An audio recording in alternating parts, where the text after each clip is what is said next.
meus amigos, muito bom dia. Que a paz de nosso Senhor Jesus Cristo permaneça conosco hoje e sempre. Em primeiro lugar, eu gostaria de agradecer ao convite merecido da casa. Para mim é uma grande honra estar na sede histórica da Federação Espírita, um lugar que tem uma psicosfera muito especial, por homens que nos antecederam na divulgação e na propagação da doutrina espírita e que, portanto, trilharam esse primeiro caminho e que nós apenas tentamos, de forma muito desajeitada, de forma muito imprecisa, seguir os passos.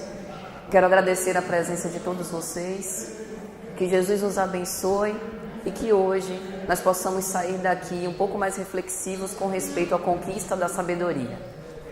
A mitologia grega, ela é cheia de simbolismos e ela nos ajuda, através de suas histórias, a fazer com que nós reflitamos com respeito à psicologia. Ela nos ajuda a entender o comportamento humano. E uma das histórias mais interessantes da mitologia grega é justamente a história da deusa da sabedoria, Palas Atena Minerva. Narra a tradição que Palas Atena era filha de Metis, a deusa da astúcia, da inteligência, com Zeus. E Zeus, consultando o oráculo de Delfos, soube que se porventura Palas Atenas viesse a nascer, ele perderia todo o seu poder sobre o mundo. E como ele tinha esse orgulho de ser o detentor e o maior de todos os deuses, o mais poderoso deles, ele engoliu Metis, a própria esposa, com o objetivo de evitar o nascimento de Palas Atenas. E nesse momento nós temos o primeiro grande simbolismo desse mito. No momento em que Zeus engole Metis, ele evita, portanto, o nascimento de Palas Atenas e é como se ele fosse mais poderoso por agora deter a inteligência. Veja que Metis é o símbolo da inteligência e no momento em que eu engulo essa inteligência é como se eu me tornasse poderoso por assim possuir. Entretanto, Zeus não conseguiu impedir a gestação e o nascimento a seguir de Palas Atenas. Ela começou a se desenvolver no seu próprio intelecto e por isso ela é chamada e é considerada a deusa da sabedoria, porque ela nasce no Logos, na parte do nosso organismo humano em que nós acostumamos a atribuir a sede da inteligência, o cérebro. E perto de nascer, passados mais ou menos 9 meses, Zeus começa a sentir uma cefaleia atroz, uma dor de cabeça insuportável. Chama Hefestos, que abre a sua cabeça com o machado de ouro e Palas Atenas nasce. Observe que essa história é muito interessante porque nos diz que a deusa da sabedoria nasce com base na inteligência. A inteligência, portanto, é o solo fértil que vai fazer com que nós construamos essa sabedoria ao longo do tempo. Mas a inteligência por si só basta? O homem tentou, analisando os fenômenos naturais, descobrir por que eles acontecem. O homem rechaçou, a princípio, o fato de haver uma entidade superior que governasse todos os mundos, uma inteligência suprema que fosse responsável pela organização da criação. E ao observar as ciências naturais, procurou responder de forma lógica, de forma raciocinada e dar respostas sobre a origem da vida, por que nascemos, para onde vamos, por que evoluímos, quais as causas anteriores e presentes das aflições. Mas o homem, mesmo com todo o acesso e desenvolvimento tecnológico, mesmo utilizando todo o seu cabedal intelectual, não conseguiu entrar na gênese espiritual. Ele conseguiu investigar, com base no desenvolvimento das ciências biológicas, que possivelmente a vida orgânica, a vida material, a vida do corpo, nasceu de um aglomerado de proteínas chamado de protoplasma. Mas o homem não sabe de onde o espírito veio. E o corpo, nesse esforço de ascensão, vem evoluindo ao longo dos séculos. Mas o espírito não provém do espírito. O espírito provém de uma inteligência que detém toda a sabedoria do mundo. E até hoje, nós não conhecemos em verdade de onde viemos. Então observe que o fato de ter um patrimônio intelectual, por si só, não nos livra dos escolhos do caminho. por si só não nos dá a sabedoria e não nos dá o acesso a entender os insondáveis desígnios do Criador ao nosso respeito. É preciso desenvolver o sentimento com base na intelectualidade. Era o que Allan Kardec chamou do desenvolvimento ou do progresso intelectual. É como se nós tivéssemos um par de asas e uma delas fosse o progresso intelectual e o outro o progresso moral. O progresso intelectual, portanto, tem uma grande serventia e não é ostentar vaidosamente o fato de nós sabermos muito, mas utilizar esse fato de sabermos muito para contemplar a criação divina e reconhecer que, sem sombra de dúvida, deve existir uma inteligência suprema que tudo criou, que tudo não pode ser uma obra simples, espontânea, da evolução por si só. Deve haver uma mente soberana que governa os mundos e que, portanto, imprimiu uma marcha com o objetivo da criação se organizar do jeito que se organizou. Observe que a ciência, no advento do iluminismo, no século XVII, tem um racha com a religião. Nesse momento, o homem, enquanto ser racional, rechaça essa ideia de que tem que haver um ser superior que governa o meu destino. Eu sou o governador do meu próprio destino. E nesse momento, o iluminismo foi o berço, sobretudo, para o nascimento da doutrina espírita. O homem começou a pensar sobre a sua situação, sobre o seu papel do mundo, e isso foi algo brilhante. Porque naquele momento nós abominamos a fé cega e passamos a pensar numa fé raciocinada, logicando que realmente deve haver uma inteligência superior, que é todo saber, toda bondade, que tudo vê e que nos ama, sobretudo como um pai. A sabedoria tem uma fatia muito importante, que é o desenvolvimento desse amor. E observe que a doutrina espírita vem através de um fenômeno que estua, portanto ela é uma ciência. Ciência porque foi aplicado um método lógico, sistemático. Ciência porque há uma reprodução dos fenômenos em diversas partes do mundo. Ciência porque, através de uma observação, alguém que era um pedagogo exemplar, um discípulo dileto de Pestalozzi, alguém que era um conhecedor das ciências humanas e sociais, alguém que era um conhecedor das ciências médicas, que falava pelo menos 5 idiomas e que tinha um pensamento completamente cético, foi o insigne codificador da nossa doutrina. Allan Kardec observa aqueles fenômenos extrafísicos e, sem misticismo, começa a deduzir que por trás de um efeito inteligente deve haver uma causa inteligente. E graças a essa sua visão, essa visão raciocinada, ele soube utilizar essa observação e começar a analisar as respostas para as perguntas que ele fazia sobre a origem da vida, sobre o mundo corporal, sobre o mundo dos espíritos, sobre como se vive, sobre as leis morais, sobre o nosso futuro e as predições do Evangelho. Ele utiliza, portanto, o raciocínio como ferramenta a fim de construir um conhecimento a respeito das causas da vida, e isso é o próprio exercício da sabedoria. Mas observe que a mitologia grega ainda nos dá mais uma lição. Palas Atenas. O nome Palas vem do grego donzela. Significa, portanto, mais um significado especial.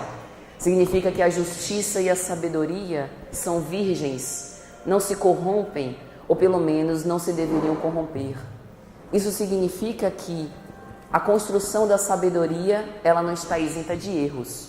Os erros fazem parte da caminhada evolutiva. Mas o que eu faço com os erros que eu cometo? Como eu utilizo o meu poder de reflexão, de raciocínio? Como eu faço depois que eu cometo um equívoco? O que eu aprendo daquilo?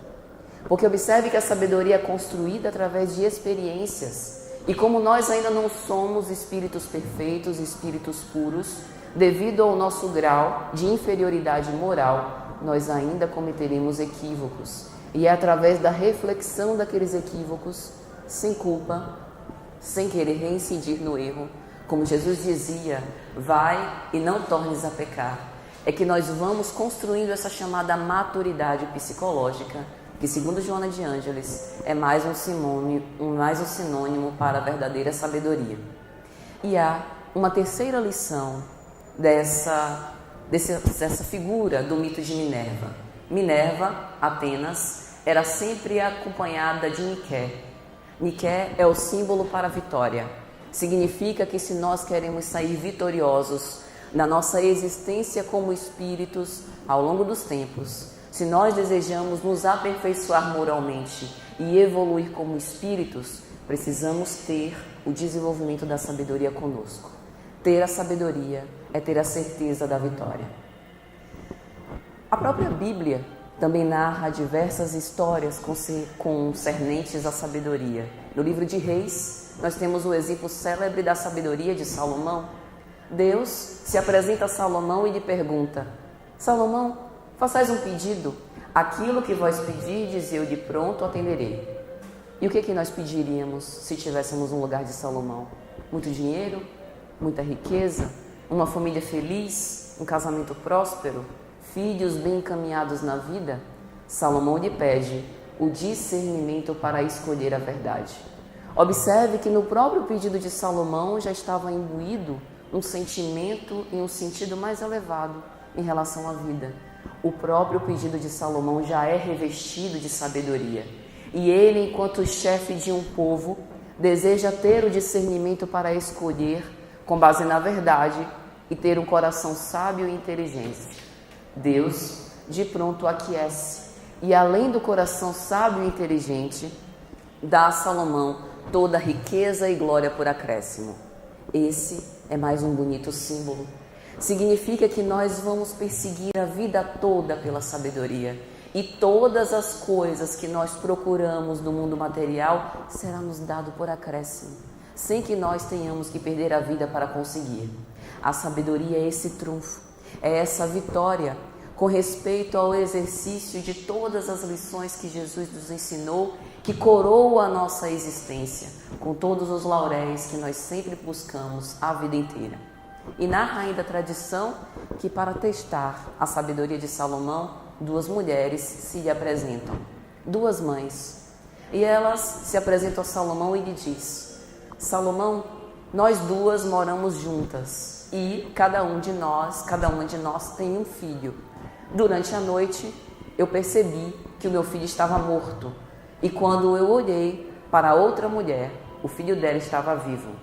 Em verdade, Salomão, eu lhe digo que durante a noite o meu filho morreu e essa mulher trocou de filho comigo, me dando filho morto e ficando com filho vivo. Mas o filho que está com ela é meu. Eu sou a mãe dessa criança. Portanto, Salomão, viemos aqui para que você resolvesse, com a sua sabedoria, o que deve ser feito. Se esse filho é meu, acho justo que volte para os meus braços e ela fique com o filho morto. Salomão, inspirado pela sabedoria, pede que os servos lhe tragam uma espada muito afiada. Ele pega a espada, reluzindo na claridade ambiente, e num ato ameaça cortar a criança em 2 pedaços. Assim, ele resolve a situação, já que as duas estavam requisitando uma criança, fica um pedaço para cada. E uma das mulheres levanta assustadoramente, espavorida, ajoelha-se aos pés de Salomão e lhe pede: pelo amor de Deus, não faça isso. Porque se você fizer isso, você vai acabar com a vida dessa criança. Deixe que essa criança se mantenha nos braços daquela mulher. Ele é o meu filho, mas eu assim permito que aconteça para que ele viva. E Salomão pediu que a outra mulher devolvesse a criança aos braços da sua verdadeira mãe, porque o amor é isso. O amor não é para mim. Não é um sentimento de poder, como Carl Gustav Jung, psiquiatra suíço, costumava dizer. Onde há o desejo de poder, não pode haver o verdadeiro desejo do amor. O amor liberta. O amor é esse sentimento em que eu me sinto feliz pelo outro, para que o outro seja quem ele quer que ser. O amor é este sentimento grandioso, que significa que, embora eu ame muito alguém, eu dou-lhe o direito de, inclusive, não me amar. E o amor é essa terra fértil, onde a semente da sabedoria vai frutificar e germinar com o passar do tempo. Observe, portanto, que a sabedoria é esse amor pela verdade. E Allan Kardec investiga, quando ele vai estudar a lei de progresso no Livro dos Espíritos, qual que é a verdadeira civilização. Nós estamos sendo sábios? Se nós pudéssemos fazer uma análise psicológica, filosófica com respeito à humanidade odierna, nós estamos conquistando a sabedoria? Quanto de sabedoria nós temos avançado? Allan Kardec faz a seguinte pergunta para a espiritualidade: por que sinais podeis reconhecer uma civilização completa? E a espiritualidade superior lhe responde: vós a reconhecereis pelo desenvolvimento moral. Nós temos sido esclarecidos ou temos sido sábios? Nós temos desenvolvido a nossa inteligência através do avanço científico, do avanço filosófico, do avanço sociológico. Nós temos descoberto, inclusive, as razões extrafísicas, metafísicas do próprio espírito, e isso tem nos servido de quê? Nós temos utilizado isso para o nosso desenvolvimento moral ou nós temos parado no próprio desenvolvimento intelectual? Nós não vamos evoluir assim. Pássaro algum consegue alçar altos voos com apenas uma das asas. Precisa das duas. Nós precisamos utilizar todo esse arcabouço intelectual para fazer o bem ao nosso semelhante, para poder nos deslindar do orgulho e do egoísmo, para, através do móvel da caridade e da humildade, desenvolver as nossas virtudes, porque de outra forma nós não vamos conseguir evoluir. Então observe que a sabedoria, na verdade, é uma conquista que prescinde, ou melhor, uma conquista que não prescinde do nosso próprio esforço. E o que é que nos afasta da sabedoria? Quais são as armadilhas que nós encontramos no caminho para nos engolfarmos nesse esclarecimento intelectual e esquecer de desenvolver a moralidade? É o que Allan Kardec vai dizer sobre a superioridade da natureza animal sobre a natureza espiritual. Allan Kardec, no último capítulo da segunda parte do Livro dos Espíritos, quando ele vai falar dos reinos, ele pergunta: então significa que o homem tem duas almas? Uma alma dita animal, mais instintiva, voltada para o instinto de conservação, de perpetuação das espécies, e uma alma mais espiritual, mais elevada, que o conecta com Deus? E a espiritualidade lhe responde que não. Que em verdade nós não temos duas almas disjuntas, nós temos um mesmo princípio espiritual, mas temos duas naturezas. Porque como nós somos espíritos, tendo por enquanto experiências como seres encarnados, estamos internados num corpo físico que nos tolda, que nos blinda, que nos vela, que nos impede de alcançar e devassar toda a nossa consciência anterior, que oblitera o passado que nós tivemos, e é bom que assim seja. E é uma existência no corpo físico que faz com que nós estejamos mais próximos dos instintos, da superficialidade dos sentidos, que faz com que a gente tenha mais contato com a natureza animal. Mas que é a melhor experiência que nós poderíamos ter, porque é através dessa vivência no corpo físico que nós podemos estar em contato com as nossas imperfeições, que são igualmente materiais. E nós só vamos superá-las provando, testificando. Por isso é importante e necessário que nós estejamos internados no corpo físico a fim de poder nos elevar moralmente. Então, se assim é, por que a vivência no corpo físico é um grande desafio? E por que ela pode nos afastar da sabedoria? Porque no momento em que eu tenho este risco de estar mais próxima das sensações, eu esqueço do ser transcendente que eu sou. Eu não sou um corpo tendo uma experiência espiritual física. Eu sou um espírito tendo uma experiência corporal. Isso significa que as sensações e esses instintos são necessários para a minha sobrevivência e eu faço uso do meu corpo a fim de que eu possa me aperfeiçoar moralmente.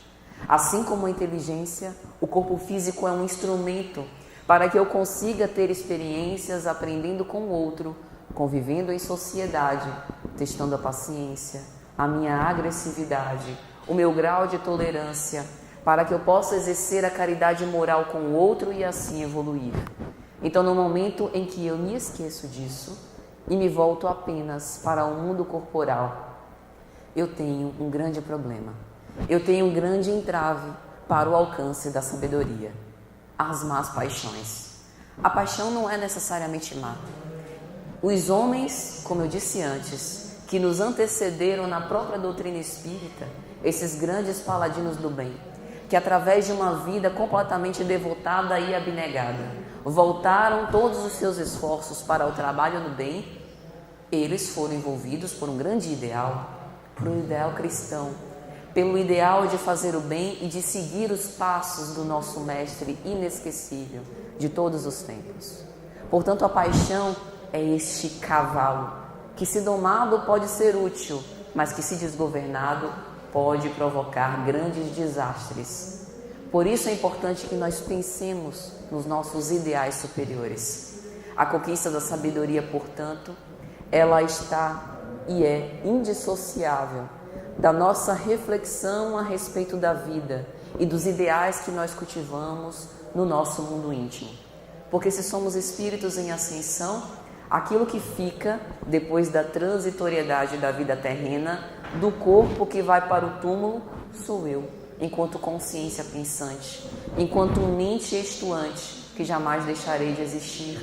E é essa minha consciência que eu vou levar para a eternidade, evoluindo cada vez mais. E a sabedoria consiste em utilizar todo este patrimônio que eu detenho em prol do meu próprio aperfeiçoamento. Então observe que em nosso caminho nós teremos tropeços e eles vão ser importantes. Porque aquele que não faz escolhas não evolui. E nem sempre nós teremos condições de fazer boas escolhas. Mas o que eu faço das escolhas que eu faço? Como eu utilizo o objetivo e o resultado das minhas escolhas para evoluir? Observe que quando nós vamos ler a Gênese, o último livro da codificação kardeciana, e nós compulsamos ali a origem da vida, nós não sabemos a origem da Gênese espiritual. E a explicação que a espiritualidade dá é muito simples. Saber de onde você veio enquanto espírito não é importante. Não significa que você não tenha compreensão para saber. Talvez até nós não tenhamos mesmo compreensão para saber. Mas, mais importante que isso não vai mudar a sua história, as suas escolhas e o seu objetivo de acrisolamento espiritual. Saber a nossa origem não vai variar com relação às escolhas que nós vamos a fazer. O nosso objetivo, o nosso foco, o nosso móvel é o que nós estamos fazendo das nossas escolhas para frente. É como nós vamos terminar a nossa história. E daqui, para terminar a nossa história, vão-se muitos séculos ainda. Observe que a passagem do princípio espiritual por todos os reinos tem um objetivo, de que aquele princípio entenda como se dão as forças de atração. É a força da matéria. E observe que as forças de atração que envolvem compostos inorgânicos são as primícias daquilo que será a lei de amor. Quando o princípio vital passa pela experiência no reino vegetal, tem contato com as sensações, e todas essas são heranças arquetípicas. Quando o princípio espiritual, o princípio vital passa pelo reino animal, tem acesso com os instintos, e os instintos são o que nos prendem à matéria, o que nos favorecem a vida. Mas qual é o objetivo do reino nominal? Qual é o objetivo do ser humano?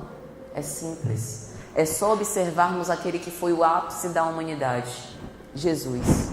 Internou-se no corpo físico, ele mesmo, para nos mostrar qual o objetivo do reino nominal. O objetivo do reino nominal é, portanto, favorecer e ter essa comunhão perfeita com as leis divinas. E até lá, nós não poderemos evoluir e trocar de reino. Veja que há muito trabalho a ser feito. E a sabedoria é justamente essa compreensão a respeito desse grande objetivo para o qual todos nós estamos fadados. O ser espiritual está fadado ao progresso. Nós somos arrastados pela lei de evolução. Mesmo que não queiramos, estaremos sempre progredindo, ainda que pouco, ainda que infimamente, sempre caminhando para frente. O Espírito não retrograda jamais. Então observe que se nós empregarmos o nosso esforço de vontade nesse aperfeiçoamento, caminharemos cada vez mais rápido, teremos cada vez de forma mais efetiva e brilhante essa comunhão com a lei divina e assim alcançaremos a sabedoria em seu ápice. E como é que nós podemos ter essa comunhão com a lei divina? Nos parece algo tão distante? É só repetir os ensinamentos de Jesus e a forma como ele vivia. Observe que toda vez que eu faço bem, significa que eu olho para a face de cada um dos meus semelhantes e o trato como eu mesma gostaria de ser tratada. Eu ajo com humanidade. Jesus foi esse apogeu da humanidade porque ele soube identificar-se como ser humano e ele tinha essa empatia no outro. Todos nós estamos juntos num planeta de provas e expiações, num estágio de espíritos imperfeitos com o propósito de evoluir. E a briga não é para quem chega primeiro. O objetivo é que todos nós possamos chegar juntos. E é por isso que espíritos célebres, como por exemplo o Dr. Adolfo Bezerra de Menezes, abdica de viver nas blandícias de paz das esferas superiores para estar conosco, nos ajudando. Ele não teria a menor necessidade de voltar à Terra, mas ele o faz por amor. Isso é a sabedoria. É o amor, é o sentimento de querer ajudar o semelhante, não para benefício próprio, com um completo desinteresse pessoal, com um objetivo humanitário, de fazer acelerar o progresso das criaturas, aquelas que ficaram na retaguarda, que se atrasaram, para de certa forma acelerar um pouco mais a marcha. Nós também, daqui a algum tempo, quando estivermos mais ou menos fortezinhos, com uma fortaleza moral mais robustecida, precisaremos voltar para ajudar aqueles nossos irmãos que ainda hoje são remitentes do mal. Oxalá que nós tenhamos essa oportunidade de crescimento, ajudando o crescimento de outros irmãos. Então observe que o grande importante dessa história são as conclusões que nós temos a respeito da análise da vida. Uma conclusão que tem que ser otimista, uma conclusão que tem que vir proveniente de uma crítica. Observe que os cientistas têm muito a nos ensinar. Eles observam o fenômeno com extrema imparcialidade. O próprio Allan Kardec, ele não cria na absoluta perfeição dos espíritos. Ele sabia que os espíritos que se comunicavam para ele eram os homens que agora estavam despojados do corpo físico. E não há nenhum sentido de infalibilidade, portanto. Se os espíritos têm graus de evolução diferentes, ele contestava. Ele perguntava 1, 2, 3, 10 vezes. Comparava comunicações de diversos médiuns diferentes, buscando o essencial da mensagem. É isso que nós temos que fazer com a vida.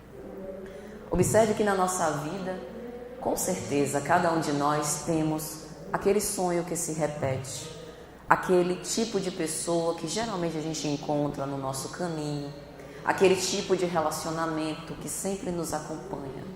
Há alguma coisa a nos dizer. E a sabedoria está em nos perguntar por que aquele padrão se repete. Porque, com certeza, aquele padrão nos mostra algo que nós devemos mudar em nós, a fim de aprender com aquela lição para não repetir. É como um aluno que até que não alcance a média, não pode passar de ano e precisa repetir sistematicamente a lição até tirar dela o seu grande aprendizado. Então observe que a sabedoria não é uma fé cega. O sábio duvida, o sábio critica, o sábio muda de opinião. Quantas vezes nós não ouvimos as pessoas nos dizerem que a minha opinião é como se fosse um tratado escrito, não muda jamais. Lê do engano. Se nós evoluímos e se, à medida que o tempo passa, as experiências vai nos fazendo refletir com respeito à vida, isso significa que é absolutamente normal que eu mude de opinião. De outro modo, eu não poderia evoluir. E Sócrates dizia mais: sábio é aquele que conhece os limites da própria ignorância.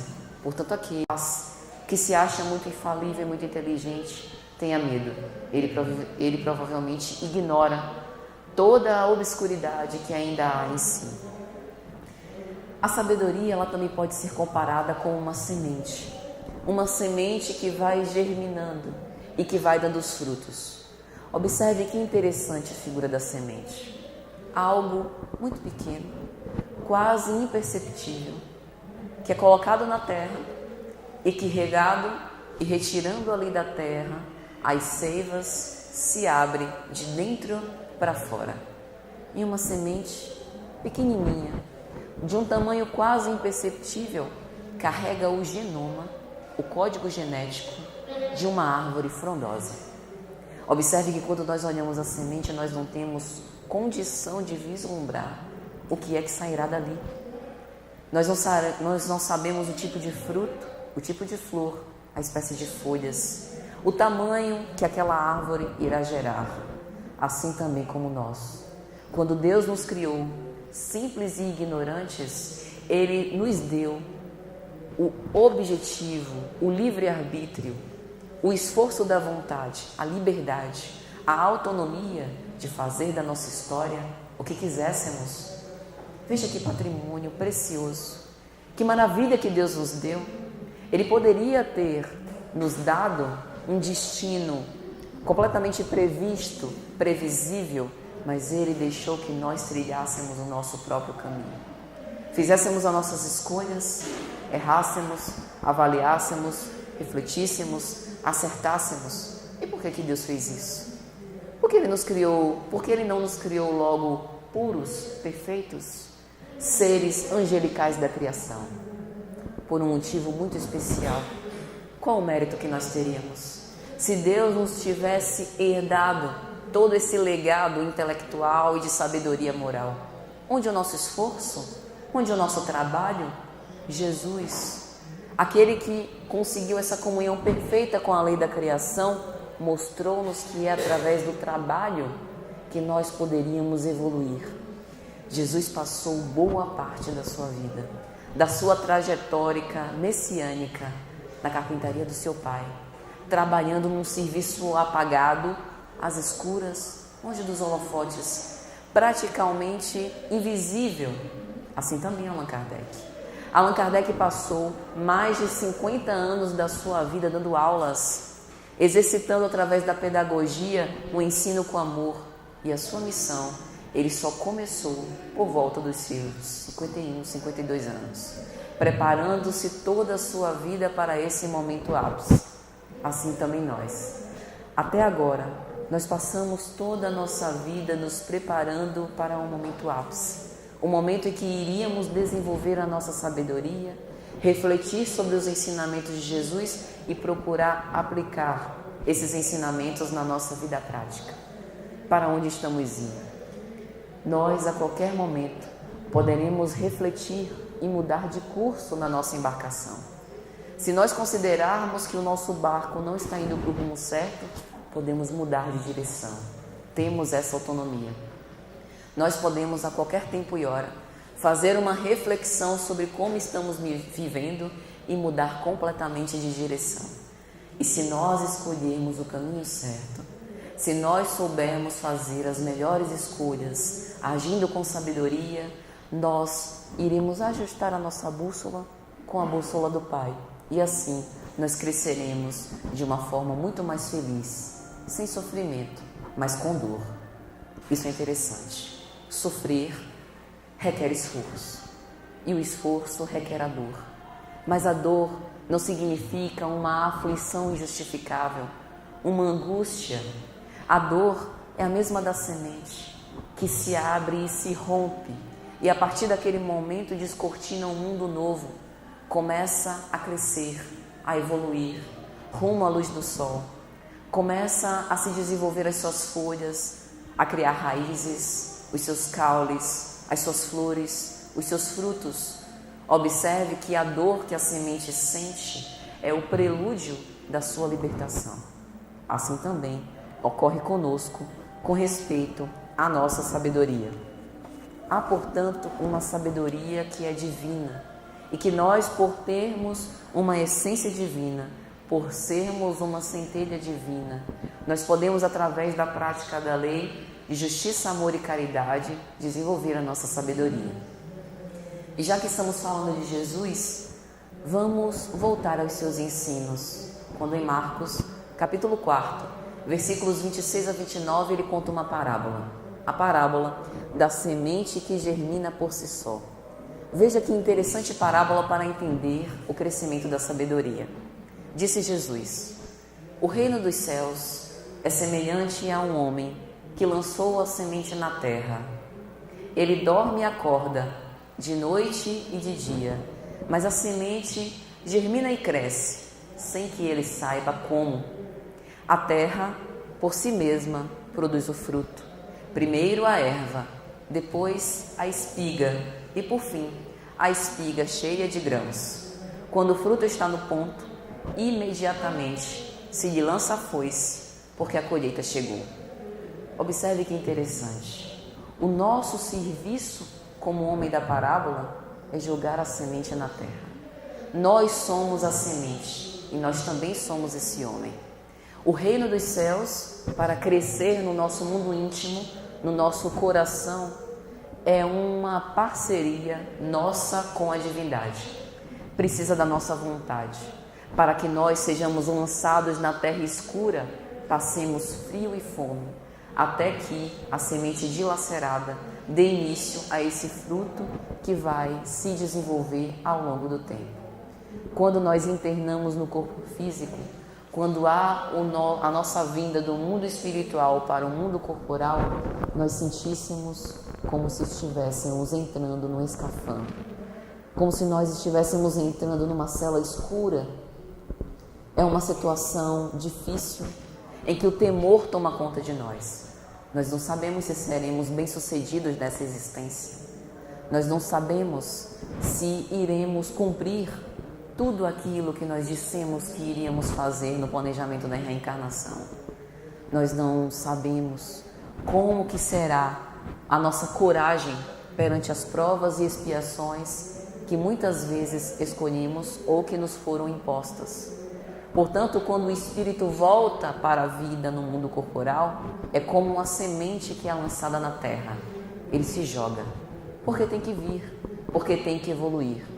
Mas, quando essa semente está dentro da terra e recebe a benção da chuva, retira da seiva bruta os elementos necessários para o seu desenvolvimento, é como o homem, o princípio espiritual, que tenta se alinhar em relação aos desígnios de Deus ao seu respeito. É como um homem que tenta fazer a vontade do Pai. E é nesse momento, quando nós abrimos a porta, que Deus começa a fazer germinar essa semente dentro do nosso interior. Portanto, observe que é necessário o nosso concurso. E nós temos o desejo de sermos sementes. Muitos de nós desejamos frutificar, dar bons frutos, ser como a boa árvore, que irá saciar a fome de muitos, que será frondosa, que poderá fazer sombra sobre aqueles que estão passando por opróbrio na vida terrena, sobre aqueles que estão passando por privações materiais. Mas nós estamos dispostos a nos abnegar, nós estamos dispostos a renunciar de nós mesmos no momento em que nós nos internamos na cova escura. É esse o grande sentido da semente. E observe mais ainda, a semente germina e cresce sem que o homem que lançou a semente na terra saiba como. Isso significa que o tempo inteiro Deus está trabalhando em nós.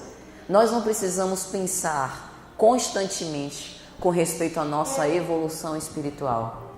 Nós precisamos trabalhar, nos dedicar, nos entregar ao bem. E quando nós menos esperarmos, Deus já fez todo o serviço e nós já estaremos dando fruto, sem que nós possamos perceber. Observe que a nossa vida, a nossa existência, ela é cheia de experiências e nós, nesse contato com o outro, vamos aprendendo e vamos ensinando. Somos espelho para outras pessoas e nos espelhamos também em nossos irmãos. E no momento em que nós vamos trocando esses aprendizados e essas experiências nós vamos crescendo sem que possamos perceber. Mas a figura da parábola ainda nos dá um outro significado. Quando o fruto está no ponto, imediatamente se lhe lança a foice, porque a colheita chegou. E quando é que o nosso fruto vai estar no ponto? Observe que a conquista e o desenvolvimento da sabedoria é esse grau de maturidade que nós vamos alcançando ao longo do tempo. Nós não sabemos quando o fruto vai estar pronto. Mas não é importante que nós saibamos, porque quando o fruto estiver pronto, nós saberemos. Jesus, ou melhor, o nosso Pai, Deus Criador, lançará a foice e retirará os frutos provenientes desse nosso desenvolvimento, desse nosso aperfeiçoamento moral. E nós, a partir desse ponto, estaremos dedicados a outros serviços no bem. E seremos esses colaboradores e esses ceareiros em outras frentes de serviço. Então, meus amigos, o nosso objetivo na conquista da sabedoria é nos empenharmos, é querer, utilizar a nossa vontade para que nós possamos evoluir, para que nós possamos desenvolver e desabrochar esse germe, essa semente que jaz em nós. Observe que a figura da semente é muito interessante porque mostra que se o espírito pode ser comparado com essa semente que vai germinando ao longo do tempo, significa que no nosso espírito há o genoma de todas as virtudes. Nós fomos criados simples e ignorantes, mas com todos os potenciais. Isso significa que as nossas virtudes não vão sendo desenvolvidas do zero. Nós já temos em germe aquele código genético para o desenvolvimento de todas as virtudes. Basta o nosso esforço para que nós estejamos colocando força e energia para reforçar essa virtude que já existe em nós, do que as nossas próprias imperfeições. Observe que quando Allan Kardec define os anjos e demônios no livro Céu e Inferno da Codificação, ele diz que os anjos não são aqueles seres privilegiados da criação, que Deus abençoou com a pureza e com o mais alto grau evolutivo, intelectual e moral. Os anjos são trabalhos de séculos, como os gênios são, porque os anjos são os gênios intelectuais e os gênios morais, aqueles espíritos que, à base de muito esforço, conseguiram lograr esse progresso intelecto-moral, que nós estamos claudicantes, ainda tentando dar os primeiros passos. Veja a figura imponente e célebre de Paulo de Tarso. Durante muito tempo, ele que era um grande apaixonado, que intimamente tinha uma fé legítima em relação aos ensinamentos judeus, à lei de Moisés. Ele soube refletir e pensar no momento em que aquele sol, aquele rei solar, lhe aparece no deserto, às portas de Damasco, ele soube perceber que provavelmente ele estava errado. Essa mesma reflexão íntima nós temos a condição de fazer. Guardadas as devidas proporções, cada um de nós temos uma missão, pequena ou grande. Ainda que nós não tenhamos uma missão grandiosa, como por exemplo foi a missão de Allan Kardec, uma missão em prol de toda a humanidade, nós temos uma missão na nossa família, no nosso bairro, na nossa profissão. Nós estamos inspirando outras pessoas se espelham em nós. E ainda na própria família, nós também temos essa missão, sejamos como pais, mães ou até mesmo filhos. Mas antes de tudo, nós temos uma missão que é mais imperiosa, que é mais importante, que é a missão para conosco. Nós temos esse grande objetivo marcado, esse contrato firmado antes de virmos para essa existência. Nós precisamos sair daqui melhores do que chegamos. E nós só vamos lograr êxito refletindo sobre como tem sido o nosso tratamento, as nossas experiências e o que nós temos aprendido com isso. Nós não sabemos se na próxima existência vamos voltar à Terra. Nós não sabemos se na próxima existência teremos à nossa disposição o acesso à própria doutrina espírita. Observe que hoje nós temos uma oportunidade gloriosa, através do nosso raciocínio lógico-dedutivo, da nossa fé raciocinada, nós temos a oportunidade de contemplar todas as belezas da criação e, por A mais B, chegar à conclusão que, de fato, Deus é essa inteligência suprema e eu estou fadada ao progresso. Portanto, que nós possamos aproveitar essa oportunidade gloriosa para ascender ao Cristo, ascender rumo a esse guia e modelo que veio há mais de 20 séculos nos ensinar qual é o caminho. Quem, além de Jesus, representou mais a sabedoria na terra? Observe que em momento nenhum Jesus abominou quem quer que fosse. Ele que era um ser puro, que é um ser puro, esteve internado junto com seres imperfeitos, melindrados, agressivos, traidores, vilipendiadores, que flagelaram e maceraram seu corpo, que pediram a sua crucificação e em momento algum ele abominou ou julgou quem quer que fosse. Quando a mulher flagrada em adultério é arrastada pelos levitas e sacerdotes da lei na sua frente e eles lhe perguntam: mestre, o que nós devemos fazer com essa mulher? A lei nos diz que ela deve ser apedrejada em praça pública. Qual o comportamento de Jesus? Abaixa a cabeça. E mais uma vez os sacerdotes lhe perguntam: o que é que nós devemos fazer com essa mulher? Aquele que estiver sem pecado, que lhe atire a primeira pedra. Isso é agir com sabedoria. É ter todo o patrimônio intelectual nas suas mãos. É ter toda a oportunidade de acabar com aquela cena da sua prisão. No momento em que ele está no Horto das Oliveiras, com seus discípulos bem amados, Judas se apresenta e lhe beija na testa. E através desse ato de traição, entrega Jesus para ser preso. E ele, num cenáculo como esse, ele, o governador do orbe, perante o governador de Roma, Pôncio Pilatos. Jesus tinha toda a sabedoria. Jesus detinha a visão extrafísica. Ele conseguia penetrar no psiquismo de quem quer que fosse, adivinhando-lhe as intenções e tendências. Ele poderia desmascarar Pôncio Pilatos ali mesmo. Poderia se defender de uma forma irrefutável. E quando Pilatos lhe pergunta: e então, és tu o rei dos judeus? Num ato de extrema sabedoria, ele responde: tu assim dizes. E então, homem, o que fizestes para estar aqui? Defenda-te. E ele se cala. Agir com sabedoria é isso. Por mais que eu saiba, por mais que eu tenha compreensão, possivelmente daquilo que está no mundo íntimo do outro, por mais que eu saiba das reais intenções de alguém ao meu respeito, ao invés de me fechar, de me proteger, de me blindar e de partir para a solitude, eu convivo com o outro.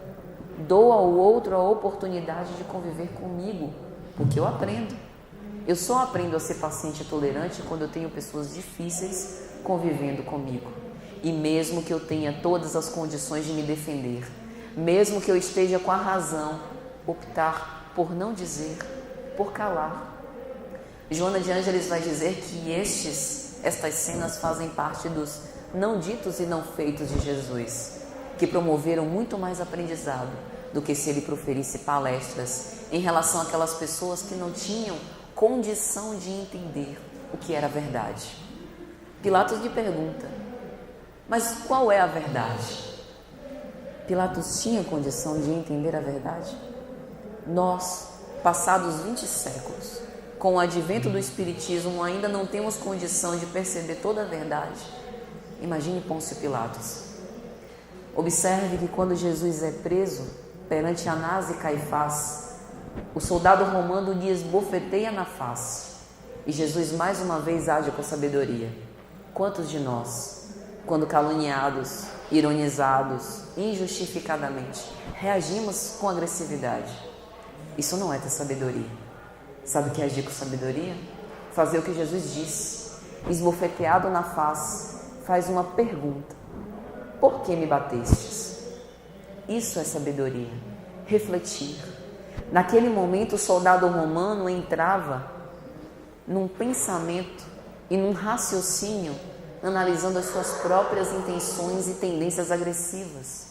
Por que nós estamos sendo agressivos? Por que nós estamos devolvendo com violência o homem que está ali com as mãos amarradas e que não pode se defender?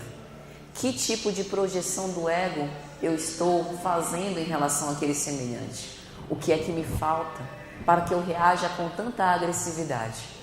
A sabedoria é essa reflexão com respeito aos nossos atos. Essa reflexão que deve ser íntima, silenciosa, individual de cada um de nós e que deve ser diária, o tempo inteiro, analisando como tem sido a nossa ação perante a vida. Não numa neurose com respeito às nossas ações para que nós sejamos perfeitos. Nós não somos perfeitos. Portanto, nós vamos nos equivocar. Nós vamos cometer atos que vamos nos arrepender. E no dia seguinte teremos a oportunidade de fazer tudo diferente. Essa é a beleza da vida. Essa é a conquista da sabedoria. Foi assim que os anjos chegaram no patamar evolutivo que eles alcançaram, refletindo, pensando e utilizando esse intelecto em seu próprio favor, no favor do acrisolamento espiritual. Meus amigos, já caminhando para o final, eu gostaria de dizer o seguinte: nós temos à nossa disposição muitos métodos, teorias, leis, equações. A escola está cheia delas. Mas o que é que nós estamos fazendo com todas essas informações? Hoje, nós temos o mundo ao alcance das mãos, com a chamada internet. Quando nós navegamos na internet, nós temos acesso a enciclopédias, visitar museus, teatros, acesso à arte e à ciência. Mas qual a nossa capacidade de processar isso? Não intelectualmente, moralmente. O que o acesso a todas essas informações tem sido capaz de me fazer evoluir? Se as redes sociais não têm servido para me conectar com o outro, aquele parente distante que mora até em outro país, através da internet eu consigo falar com ele em tempo real. Veja que beleza! Mas nós temos utilizado a tecnologia para isso? Porque se ela não tem sido utilizada para o fim bom, é melhor que nós nem utilizemos. Vamos analisar, vamos pensar com respeito a todos esses adventos do desenvolvimento intelectual, como ele tem nos servido para nos aproximar com o Pai. Não podemos perder a meta de vista. A meta é chegar a Deus e até lá, muito trabalho a ser feito. Que Jesus nos abençoe, que Ele seja sempre louvado. Muita paz a todos.